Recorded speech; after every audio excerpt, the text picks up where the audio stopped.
सत्य समाचार, तटस्थ समाचार, समाज बदल्ने हाम्रो अभियान। नमस्कार, यो हो टाइम समाचार। म वीरेन्द्र मन। सुरु गरौं 747 जनामा कोरोना संक्रमणको पुष्टि सम्बन्धी प्रसंगबाट।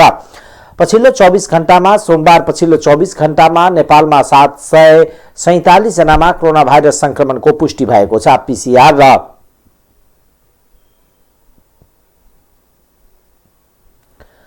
पीसीआर र एन्टिजेन गरी 8696 जनाको नमूना परीक्षण गर्दा 747 जनामा संक्रमणको पुष्टि भएको स्वास्थ्य तथा जनसंख्या मन्त्रालयले जनाएको छ।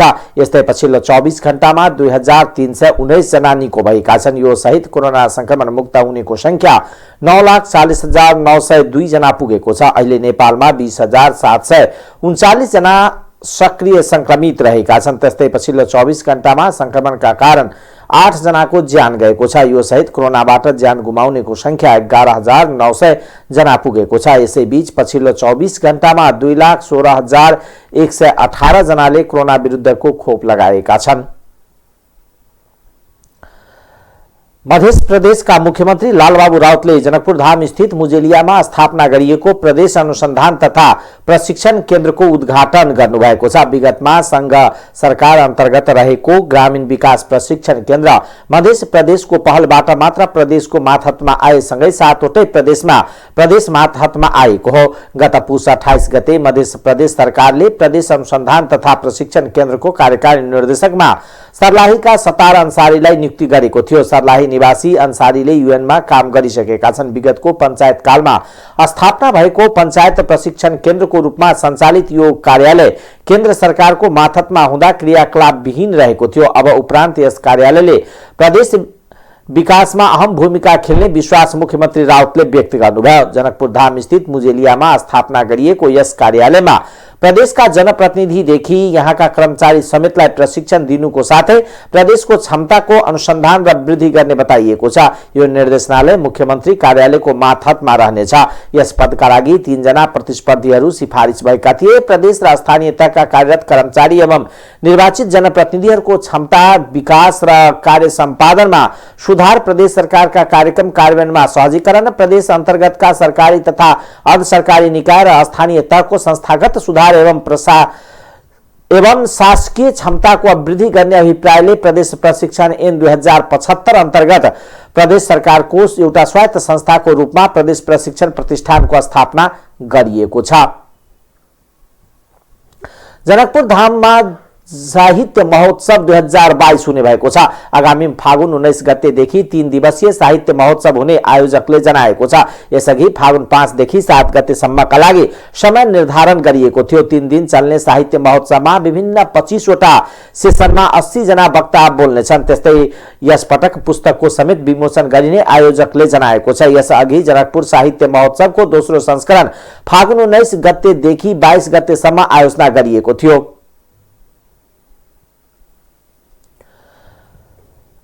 पुल निर्माण नसकिँदै पुल भासिएको कमला नदीको पुल लामो समयसम्म पुनर्निर्माण नहुँदा सर्वसाधारण शास्ति बेहोर्न बाध्य भएका छन्। तराई मधेसको लाइफ लाइनको रूपमा रहेको हुलाकी सडक अन्तर्गत धनुषा र सिराहालाई जोड्ने कमला नदीको पुल निर्माण सम्पन्न नहुँदै गत असार 31 गते आएको बाढीले भासिएको थियो। भासिएको पुल पुनः निर्माण नहुँदा निकै शास्ति भइरहेको भन्दै स्थानीयवासीले तात्काल पुनर्निर्माणको माग गरेका छन्। सुखायाममा जेनतेन 2 पाग्रे सवारी साधन चल्ने गरे पनि हल्का वर्षामा पनि पैदल यात्रुलाई समेत हिलडुल गर्न समस्या भइरहेको उहाँको भनाइ छ। बाढीका कारण पहिला पूर्वतर्फको स्पर भासिएको थियो, त्यसको केही दिनपछि पश्चिमतर्फको स्पर भासिएको थियो। सर्वसाधारणले ठूलो शास्ति भोग्दै आए पनि भासिएको पुल पुनः निर्माणमा ठेकेदार कम्पनीले ध्यान नदिएको उहाँको गुनासो छ। कुल 470 किलोमिटर पुल निर्माणका लागि 2068 सालमै पप्पू लुम्बनी बिल्डर्सले ठेक्का लिएको थियो। सुरुमा पप्पूले मात्र काम गरेको थियो। करिब 35% काम सकिएको पप्पूले घाटा लाग्ने अवस्था देखेपछि हात झिक्दा लुम्बनी बिल्डर्सले बाँकी काम गरेको हो। पुल 42 महिनामा निर्माण हुनुपर्नेमा झन्डै 10 वर्षपछि मात्र निर्माण पूरा भएको थियो। हस्तान्तरण नहुँदै भासिएपछि सो क्षेत्रका स्थानीयवासी निराश बनेका छन्। केही दिनअघि कमला जलाधार संरक्षण अभियानले धनुषाका तत्कालीन प्रमुख जिल्ला अधिकारी बन्धु प्रसाद वास्तोलालाई ज्ञापन पत्र बुझाउँदै उच्च स्तरीय छानबिन गर्न माग समेत गरेको थियो। गलत डिजाइनकै कारण पुल भासिएको पूर्व मन्त्री रामचन्द्र झाले बताउनुभयो। हुलाकी सडक अन्तर्गत पूर्व बरियारपट्टीदेखि पश्चिम सदरमुकाम सिराहासम्मको सडकमा कालो पत्र सकिए पनि गागन खोलामा पुल निर्माण हुन नसक्दा सिराहाका 1 दर्जन भन्दा बढी गाउँका बासिन्दा जोखिमपूर्ण यात्रा गर्न बाध्य छन्। पुल निर्माण कार्य सुरु भएको 1 वर्ष बित्न लाग्दा समेत 10% पनि काम हुन नसकेको स्थानीयवासीको गुनासो छ। सम्झौता अनुसार नै काम अघि बढाइएको निर्माण company Roshan construction site incharge Danalal यादवले बताउनुभयो। खोलामा कुनै बेला पनि ठूलो बाढी आउन सक्ने भएकोले पुल काम अघि बढाउन नसकिएको उहाँको भनाइ छ।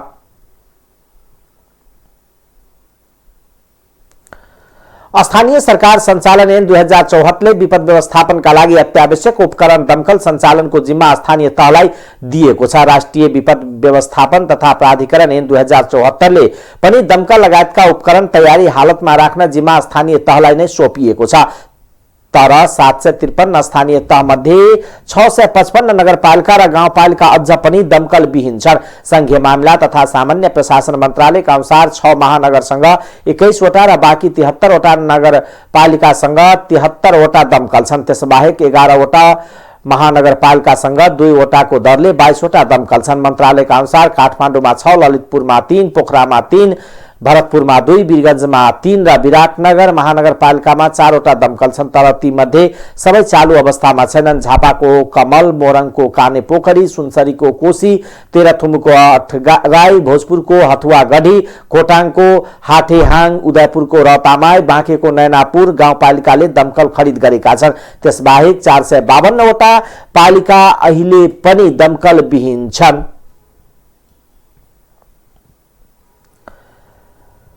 प्रधान न्यायाधीश विरुद्ध महाभियोगको प्रस्ताव दर्ता गरेपछि नेपाली कांग्रेसको संसदीय दलको बैठक बोलाएको छ। मंगलबार बिहान 9 बजे नयाँ बानेश्वर स्थित संसद भवनको लोहच्चे भवनमा दलको बैठकका लागि सूचना प्राप्त भएको सांसद भीमसेन दास प्रधानले जानकारी दिनुभयो। सूचनामा बैठकको एजेन्डा भने तय गरिएको छैन। प्रधान न्यायाधीश विरुद्धको महाभियोग प्रस्ताव र एमसीसीका विषयमा छलफल गर्न बैठक डाकेको हुन सक्ने सांसद प्रधानले बताउनुभयो। कांग्रेसको सरकार नेतृत्व गरेको कांग्रेस सहित सत्ता गठबन्धनका प्रमुख 3 दल 98 सांसदले आइतबार बिहान प्रधान न्यायाधीश चोलेन्द्र शमशेर जबरा विरुद्ध महाभियोग प्रस्ताव दर्ता गराएका थिए। प्रस्तावका विषयमा पार्टी संसदीय दलले खेल्ने भूमिकाका विषयमा छलफल गर्न बैठक बोलाइएको जनाइएको छ। यस विषयमा छलफल गर्न प्रमुख प्रतिपक्षी दल नेकपा एमालेको बैठक बसेको छ। संसदको बैठक भने यही माघ 4 गते बुधबार डाकिएको छ। नेपाली कांग्रेसका वरिष्ठ नेता रामचन्द्र पौडेलले एमसीसी संसदमा टेबल हुन कसैले नरोक्ने बताउनु भएको छ। आदिकवि भानु साहित्य अध्ययन समितिको कार्यक्रममा बोल्दै नेता पौडेलले सभामुख अग्नि सापकोटाले एमसीसी रोकेर नराख्ने दबाव गर्नु भएको हो। संसदमा एमसीसी बारे छलफल हुने र पारित गर्ने नगर्ने निर्णय संसदले नै लिने उहाँको भनाइ थियो। नेपाल बार एसोसिएसन र न्यायाधीशहरूले नै प्रश्न उठाएकोले प्रधान न्यायाधीश चोलेन्द्र शमशेर जबरा विरुद्धको महाभियोग प्रस्ताव स्वाभाविक भएको उहाँको जिकर थियो।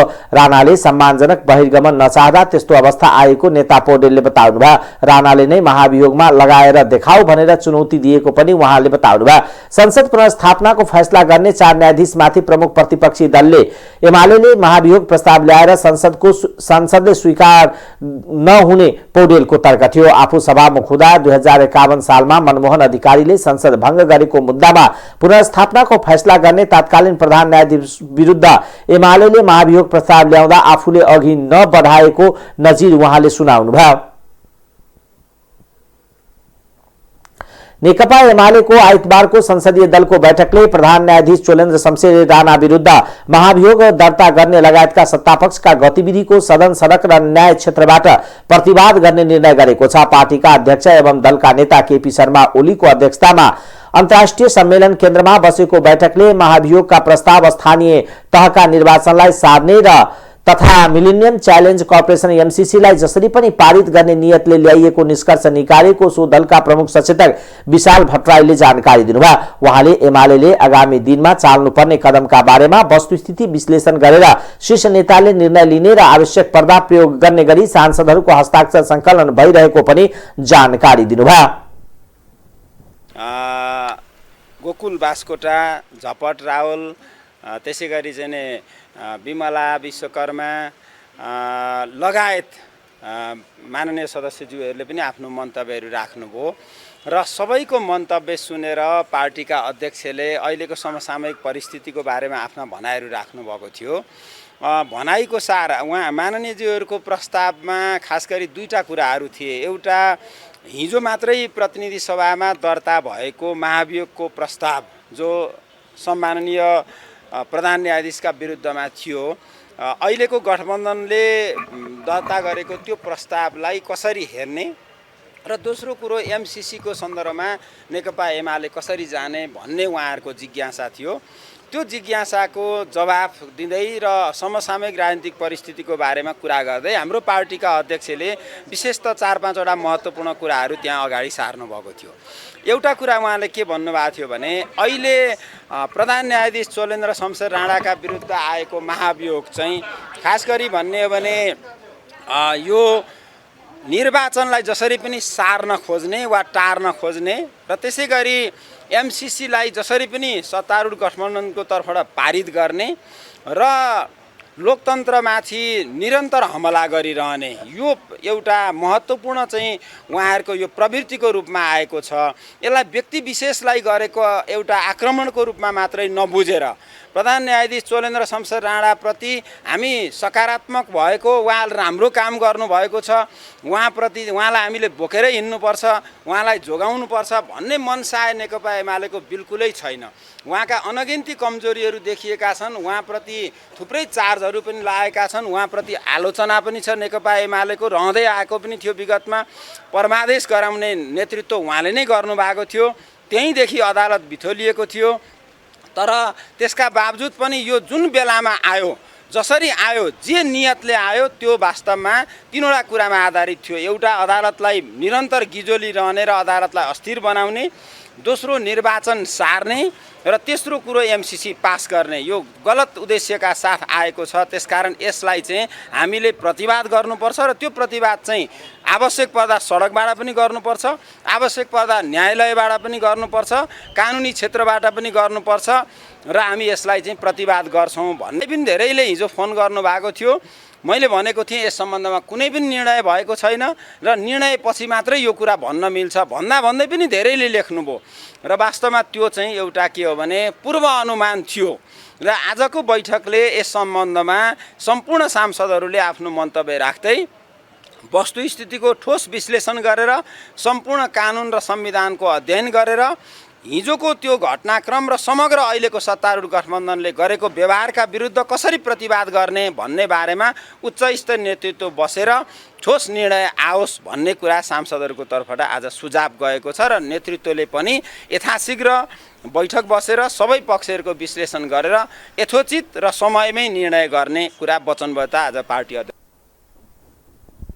बैठकमा सांसदहरूको प्रश्नको जवाब दिँदै अध्यक्ष ओलीले एमसीसी बारे सत्ता गठबन्धनको एकीकृत धारणा आएपछि उचित समयमा एमालेले त्यसबारे देश र जनताको पक्षमा आफ्नो धारणा दिने प्रश्न पार्नु भएको थियो। एमालेले आफ्ना 14 सांसदलाई कारबाहीका लागि गरिएको सिफारिस लागू नभएकोमा संसद बैठकमा विरोध जनाउँदै आएको छ।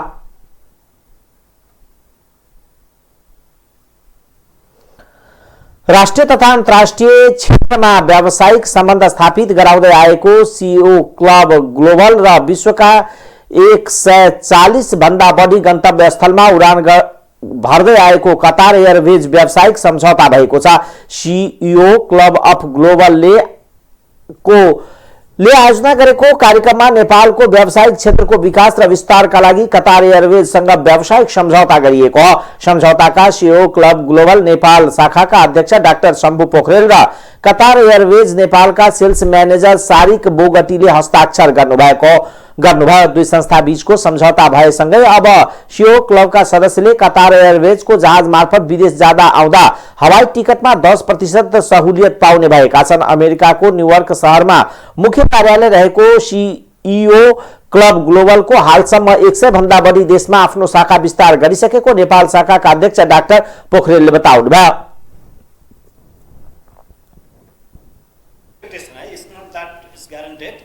हाम्रो एक्सपेक्टेसन चाहिँ अब सीओ क्लबले चाहिँ इन्भेस्टमेन्ट बोर्डको सीओलाई पनि मेम्बर बनाउँछ, गभर्मेन्ट अथोरिटी अलमोस्ट सबैलाई मेम्बर बनाउँछ, किनभने उहाँहरूलाई कम्प्लिमेन्ट्री पाउने हो। हामीले फेसिलिटी पनि कम्प्लिमेन्ट्री दिन्छौँ। तर प्रोभाइडेड देयर इन्ट्रेस्ट, उनीहरू इन्ट्रेस्ट नहुन सक्छ। नेपालमा त के हुन्छ भने अब यस्तो कम्पनी यस्तो संस्थाको कसरी मेम्बर बन्ने भन्ने खालको चाहिँ तर्कहरू हामी बढी गर्छौँ, तर काम गर्नको लागि चाहिँ हामीले त्यस्तो खालको लाइजन उहरू राख्छौँ। जस्तो you can be our representative to deal with government, case to case base. किन टुरिज्ममा तपाईँको राम्रो अनुभव छ भनिसकेपछि you will be our liaison officer or liaison member to deal with the government. अब कुनै हाइड्रो पऱ्यो भने हाइड्रो सम्बन्धी एक्सपर्टलाई हामी एज अ लाइजन अफिसर राख्छौँ। यो चाहिँ के भन्छ भने एक्सनमा मात्रै ओरिएन्टेड हुन्छ। यहाँ धेरै लामो डिस्कसन पोलिटिकल कुरा हामी गर्दै गर्दैनौँ। पोलिटिकल कुरा is duty of political people. हामी सोचे के भन्छौँ, ल निजगढ एयरपोर्ट बनाउने, म आज यहीँबाट पनि डिक्लेयर गर्न चाहन्छु, निजगढ एयरपोर्ट बनाउने भनेर सरकारले भन्नुहोस्। सरकारको 1 रुपियाँ लगानी बिना हामी 100% लगानी ल्याएर बनाइदिन सक्छौँ। बुट मोडलमा दिन्छ भने नि हो कि, बुट पनि डबल बुट छ, बिओटी र बिओओटी भन्ने हुन्छ। बिओटी दिन्छ भने नि हो कि, बिओओटी दिन्छ भने नि हो कि। तर के छ नि, हामी कहाँ त समस्या के हो भने, एउटा अमेरिकनले भनेको थियो अब यो पब्लिक भन्न हुने नहुने हो, यहाँ नेपालमा लगानी गर्न आएको अरे, लगानी गर्न आउँदाखेरि पैसा कति मलाई कति दिन्छ भनेर कसैले भने अरे, सरकारको कोही मान्छेले मन्त्रीले कसैले भनेको होला। र उसले के भन्थ्यो भने फल फलाएर फल माग्न, बिउ मागेर म दिन्छु भनेर उसले चाहिँ प्रोजेक्टै छोडेर हिँडेको थियो कि। हामी कहाँ समस्या के हो भने फल फलाउँ फलाएपछि बाँडेर खाउँ भन्ने होइन कि। अब बिउ ल्याएको छ तपाईँ, मानौँ के अरे 10 केजी तपाईँले चाहिँ मकै लिनुभएको छ भने तपाईँ 2 केजी मकै बिउ माग्नुभयो र 10 केजीबाट फलेको मध्येबाट चाहिँ बरु 10 को ठाउँमा 20 केजी माग्नुभयो भने त्यो 20 केजी दिन सजिलो हुन्छ क्या। निजी क्षेत्र का नेतृत्वदायी व्यक्ति तथा संस्था कूटनीतिक नियोग का प्रमुख, सरकारी क्षेत्र का उच्च ओहदा का व्यक्ति सदस्य रहने उक्त क्लबमा हाल विश्वभरका 10,000 भन्दा बढी सदस्य रहेका छन्। 2 वर्ष पहिला नेपालमा शाखा विस्तार गरेको सीईओ क्लब ग्लोबल नेपाल शाखाले नेपाल यूएई बिजनेस काउन्सिल गठन गरेको छ। हाल नेपालमा उक्त क्लबका 45 सदस्य आबद्ध रहेको अध्यक्ष पोखरेलले बताउनुभयो। उक्त क्लबले शीर्ष तहमा राजनीति, व्यापार, व्यवसाय लगायतको क्षेत्रमा सहकार्य गराउँदै आएको छ। नेपालमा दैनिक 4 उडान भर्दै आएको कतार एयरवेजले विश्वका 140 भन्दा बढी मुलुकमा आफ्नो गन्तव्य विस्तार गरिसकेको नेपालका सेल्स म्यानेजर बोगटीले बताउनुभयो। संस्कृतविद् सत्यमोहन जोशी अस्पतालबाट डिस्चार्ज हुनुभएको छ। गत मंगलबार कृष्ण अस्पतालमा भर्ना हुनुभएका जोशी उपचारपछि डिस्चार्ज हुनुभएको हो। 6 दिनपछि सोमबार उहाँ अस्पतालबाट डिस्चार्ज हुनुभएको अस्पतालका चीफ अपरेटिङ अफिसर अमीश पाठकले जानकारी दिनुभयो। श्वास प्रश्वासमा समस्या देखिएपछि जोशीलाई अस्पताल भर्ना गरिएको थियो। उहाँको छातीमा निमोनिया देखिएको थियो। अमेरिकी सहयोग नियोग मिलेनियम च्यालेन्ज कम्प्याक्ट एमसीसी विरुद्ध 22 दलीय गठबन्धनले विरोध प्रदर्शन गरेको छ। एमसीसी सम्झौता खारिजको माग गर्दै विभिन्न 22 दलका संयुक्त गठबन्धनले काठमाडौँको माइती घरदेखि नयाँ मानेश्वरसम्म विरोध प्रदर्शन गरेको हो। उनीहरूले एमसीसी सम्झौता खारिज गर, एमसीसी चाहिँदैन, देश बेच्न पाइँदैन, नेपाल विदेशी स्वार्थका लागि परेड खेल्ने ठाउँ होइन लगायतका नारा लगाउँदै प्रदर्शनमा उत्रिएका थिए। प्रदर्शनमा नेकपा मसाल, नेकपा क्रान्तिकारी माओवादी, नेकपा माले, राष्ट्रिय जनमोर्चा, नेपाल देशभक्त गणतान्त्रिक मोर्चा, नेपाल कम्युनिस्ट पार्टी, नेकपा माओवादी केन्द्र, राष्ट्रिय जागरण मञ्च लगायत सहभागी थिए। अब आर्थिक समाचार।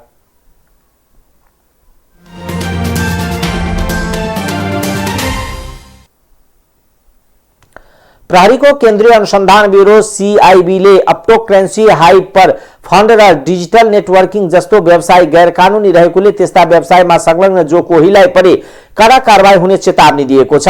सीआईबीले उक्त कारोबारमा संलग्न भेटिए कानून बमोजिम कड़ा कारबाही गर्ने सीआईबीले बताएको छ। ब्यूरोले आइतबार एक सूचना जारी गरी यस्तो व्यवसाय नेपालमा प्रतिबन्ध भइसकेकोले ब्यूरोबाट सूक्ष्म निगरानी भइरहेको तथा विगतमा संलग्न व्यक्ति उप अनुसन्धान गरी कानूनी कारबाही समेत जारी रहेको सन्दर्भमा उक्त व्यवसाय सञ्चालन तथा कारोबार नगर्न र नगराउन भनेको छ।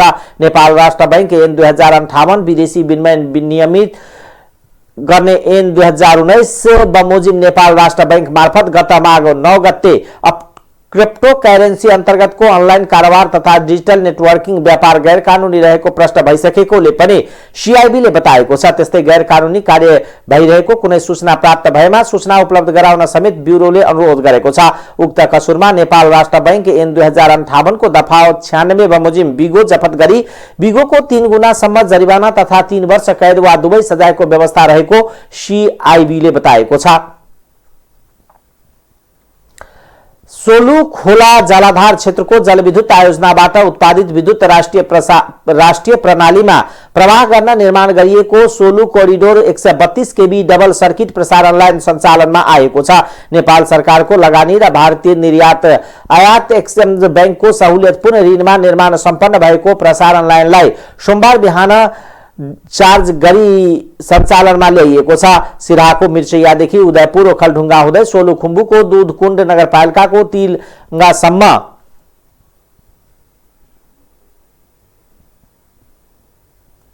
प्रसारण लाइनको लम्बाइ 90 किलोमिटर र टावरहरूको संख्या 302 वटा छ। सोलु कोरिडोर प्रसारण लाइन आयोजना अन्तर्गत तिलामा 132-33 केबी 30 एमभीए र 3311 केबी 8 एमभीए क्षमताको सब स्टेशन निर्माण गरिएको छ। सब स्टेशन निर्माण सम्पन्न गरी 2076 भदौ 7 गतेदेखि सञ्चालनमा छ। तिलाङ्गा सब स्टेशनबाट सोलुखुम्बु ओखलढुङ्गा खोटाङमा विद्युत आपूर्ति हुनेछ। नेपाल विद्युत प्राधिकरणका कार्यकारी निर्देशक कुलमान घिसिङले ठेकेदार छनौट भएको विवाद सर्वोच्च अदालतको अन्तरिम आदेश रूट परिवर्तन गर्ने माग गर्दै स्थानीयबाट भएको अवरोध जटिल भौगोलिक अवस्था लगायतका कारण आयोजना निर्माणमा केही ढिलाइ भएको बताउनुभयो। सोलु नदी बेसिनमा निजी क्षेत्रको जलविद्युत आयोजनाको विद्युतीय प्रवाहका लागि पूर्वाधार तयार भएको छ। नेपाल निर्माण सम्पन्न भई बर्खाको समयमा पूर्ण क्षमतामा चल्न नसकेको 23.5 मेगावाटको सोलु खोला र निर्माणाधीन जलविद्युत आयोजनाको प्रसारण पूर्वाधार अभावमा विद्युत प्रवाहको समस्या समाधान भएको उहाँले बताउनुभयो। उहाँका अनुसार आयोजनाहरूको विद्युत सोलु करिडोरमा प्रवाह भएपछि मिर्चैयाबाट पूर्वतर्फ पठाएर सप्तरी सुनसरी मोरङ लगायतका जिल्लामा हाम्रो आफ्नै उत्पादनबाट आपूर्ति दिन सकिन्छ कि भन्ने बढी भएको विद्युत ढल्केवर सब स्टेशनबाट भारततर्फ निर्यात गर्न पनि सजिलो हुन्छ।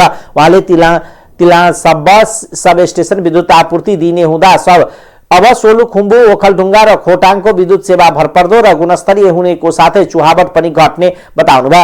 23.5 मेगावाटको सोलु खोला सहित 18 मेगावाटका माथिल्लो सोलु, 86 मेगावाटको सोलु खोला, दुधकोशी 82 मेगावाटको तल्लो सोलु खोला लगायतको जलविद्युत आयोजनाको विद्युत तिला सब स्टेशन जोडिनेछ। यही प्रसारण लाइन बन्ने भएपछि प्राधिकरणले त्यस क्षेत्रका 12 वटा जलविद्युत आयोजनासँग 325 मेगावाटको विद्युत खरिद बिक्री सम्झौता पीबीए गरेको छ। सोलु कोरिडोर प्रसारण लाइनको निर्माण केही ढिलो हुने देखिएपछि 23.5 मेगावाटको सोलु खोला जलविद्युत आयोजनाको विद्युत गत वर्षको फागुनबाट अस्थायी रूपमा 33 केबी लाइनमा जोडिएको थियो। प्रसारण लाइनको रूट सार्न माग गर्दै उदयपुरको कटारी नगरपालिका 4 मरुवामा करिब 2 वर्ष अवरोध भएको थियो। सोलु कोरिडोर प्रसारण लाइन आयोजना निर्माण धेरै ठूलो समस्या र अवरोध भोगिएको र त्यसबाट पाठ सिक्दै अन्य आयोजनाहरू निर्माण गर्नुपर्ने आयोजना प्रमुख जनार्दन गौतमले बताउनुभयो। प्रसारण लाइन निर्माणका लागि भारतीय कम्पनी मोहन इनर्जीसँग 2072 चैत महिनामा ठेक्का सम्झौता भएको थियो। ठेक्का सम्झौता 2073 को असोजबाट कार्यान्वयनमा आएको थियो। अब अन्तर्राष्ट्रिय समाचार।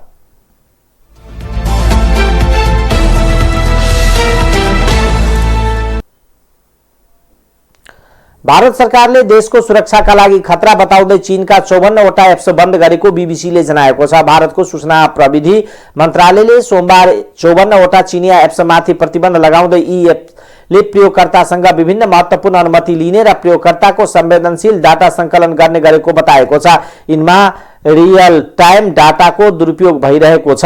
विरोधी देशमा रहेको सर्भरलाई पठाइने गरिएको छ। मन्त्रालयले विज्ञप्तिमा भनेको छ भारतमा बन्द गरिएको 54 वटा एप्समा Sweet Selfie HD, beauty camera, selfie camera, Garena free fire, मिनिट Viva video editor, Tencent X river, Onmyoji arena, AppLock र डुअल स्पेस लाइट जस्ता नाम रहेका छन्। गएको वर्षको जुनमा भारतले देशको सम्प्रभुता र सुरक्षाका लागि खतरा रहेको बताउँदै टिकटक, बिचच्याट र हेलो सहित 59 चिनिया एप्लिकेसनमाथि प्रतिबन्ध लगाएको थियो। सन् 2020 मेदेखि चीनसँगको सीमा विवाद बीच भारतले अहिलेसम्म 321 चिनिया एप्समाथि प्रतिबन्ध लगाएको छ। गएको वर्षको जुनमा पहिलो पटक चिनिया एप्समाथि प्रतिबन्ध लगाइएको थियो।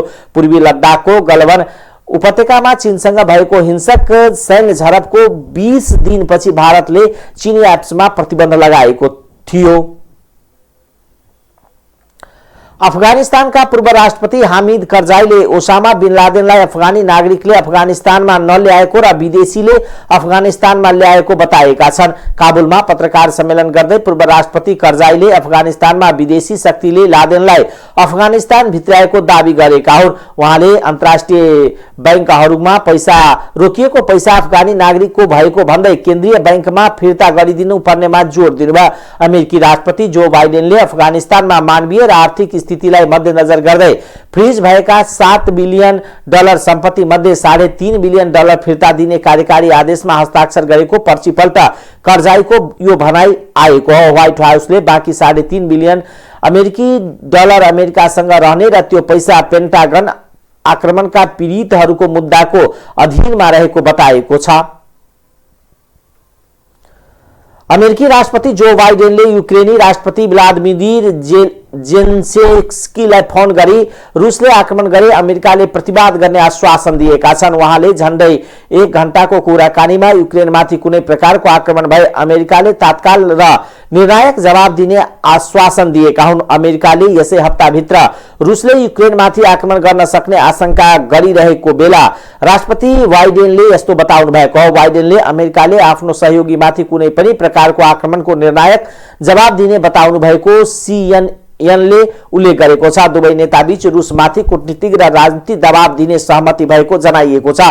फोन वार्तामा जेलेन्स्कीले धेरै भन्दा धेरै सैन्य र वित्तीय सहयोग गर्ने अमेरिकालाई आग्रह गरेको बताइएको छ। जवाबमा अमेरिकी राष्ट्रपति बाइडेनले अमेरिकाले सबै प्रकारको सहयोग गर्ने र आफूले छिटै युक्रेनको भ्रमण गर्ने समेत बताएको समाचारमा उल्लेख गरिएको छ। तर अमेरिकी अधिकारीहरूले बाइडेनले युक्रेनको भ्रमण गर्ने सम्भावना भने कमै रहेको जनाएको छ। यो बीचमा युक्रेनले रुसी आक्रमणबारे छलफल गर्न आफ्ना युरोपेली मित्र सहितको रुससँग वार्ताको समय माग गरेको छ। 1 लाख बढी सैनिक युक्रेनी सीमामा क्षेत्रमा परिचालन गरे पनि आक्रमणको आरोप अस्वीकार गर्दै आएको रुससँग युक्रेनले आक्रमणबारे पारदर्शी जवाब खोजेको हो। यो छलफलमा युरोपका अन्य सैन्य तथा कूटनीतिक मित्रहरूलाई पनि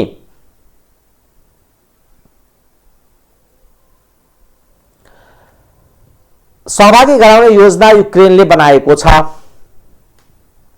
अब खेलकुद समाचार।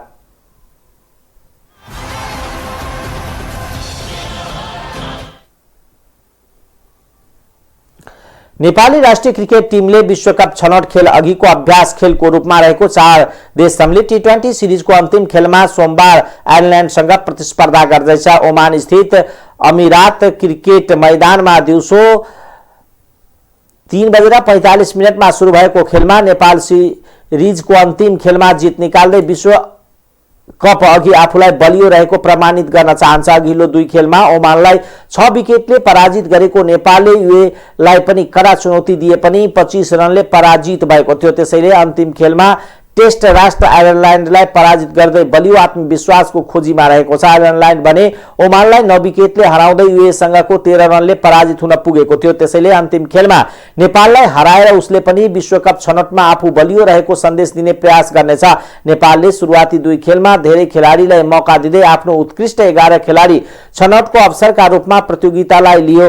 तर अन्तिम खेलमा भने आफ्नो विश्व कप छनौटको बलियो टिम मैदान उतार्ने प्रयास प्रशिक्षक बुदुले गर्नेछन्। आयरल्यान्ड र नेपाल बीच T20 अन्तर्राष्ट्रिय खेल भएको छ, जसमा दुवै खेलमा आयरल्यान्डले विजय भएको छ। 2015 को T20 विश्वकप ग्लोबल छनौटमा नेपाल आयरल्यान्डसँग 53 रनमा अलआउट हुँदै 8 विकेटले पराजित भएको थियो। 2019 मा 5 देश सम्मिलित T20 सिरिजमा नेपाल 13 रनले पराजित भएको थियो। नेपाली क्रिकेट टोलीका कप्तान सन्दीप लामिछानेले T20 अन्तर्राष्ट्रिय क्रिकेटमा 50 विकेटको कोसेढुङ्गा पार गरेका छन्। उनी T20 मा 50 विकेट लिने पहिलो नेपाली बलर समेत हुन्। 4 देशीय श्रृङ्खला अन्तर्गत आयरल्यान्डसँगको खेलमा 1 विकेट लिएसँगै सन्दीपले 50 विकेट पूरा गरेका हुन्। उनले जर्ज डक रेललाई 28 रनको स्कोरमा आउट गरेर 50 विकेट पूरा गरेका हुन्। सन् 2018 मा विश्वकप 11 का लागि वेस्ट इन्डिज विरुद्ध सन्दीपले पहिलो टी20 अन्तर्गत क्रिकेट खेलेका थिए। सन् 2019 को जनवरी 31 मा युएसँगको श्रृङ्खलाको क्रममा उनले 2 विकेट लिएका थिए। त्यसैता 3 वर्षको अन्तिममा उनले 50 विकेट पूरा गरेका छन्। नेपाली खेलाडीका रूपमा विश्वभरका लगभग सबै फ्रेन्चाइज प्रतियोगिता खेलेका सन्दीपले टी20 क्रिकेटमा 154 विकेट लिइसकेका छन् भने एक दिवसीय अन्तर्राष्ट्रियमा 41 विकेट लिइसकेका छन्। टाइम्स समाचार अहिलेको लागि यति नै। हेर्दै गर्नुहोला टाइम्स टेलिभिजन। नमस्कार।